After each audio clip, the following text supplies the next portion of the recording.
நம்ம 1/2 கிலோ பட்டாணி பருப்பில் 1 ஸ்பூன் அளவு சோம்பு போட்டுக்கலாம். நம்ம இதில் சோம்பு போட்டோம்னா நல்லா ஊறிடும். அதனால் வந்து நம்ம இதில் சோம்பு போட்டு நல்லா ஊற வச்சுக்கலாம். ஒரு மணி நேரம் ஊறணும். பருப்பு நல்லா 1 மணி நேரம் நல்லா ஊறட்டும். நம்ம ஊற விட்டு ஒரு 2 மணி நேரம் நல்லா கழுவிட்டு நான் வந்து இதை வந்து அரைச்சி எடுக்கணும்.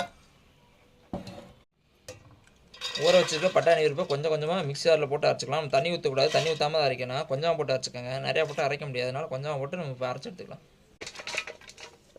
வெட்டி வச்சுருக்க பெரிய வெங்காயம் 1 அது இதோட சேர்த்துக்கலாம். வெட்டி வச்சுருக்க பச்சை மிளகா 5 அதையும் இதோட சேர்த்துக்கலாம். 1 ஸ்பூன் இஞ்சி பூண்டு பேஸ்ட்டு சேர்த்துக்கலாம். வெட்டி வச்சுருக்க 100 கிராம் அளவு கோஸை இதில் சேர்த்துக்கலாம்.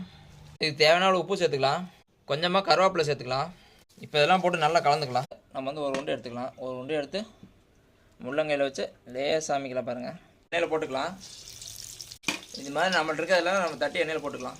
பாருங்கள், இப்போ வந்து நம்ம கோஸ் வடையை இப்போ திருப்பிடலாம் பாருங்கள். நம்ம கோஸ் வடை நல்லா பொண்ணில் வந்துச்சு பாருங்கள், எடுத்துடலாம்.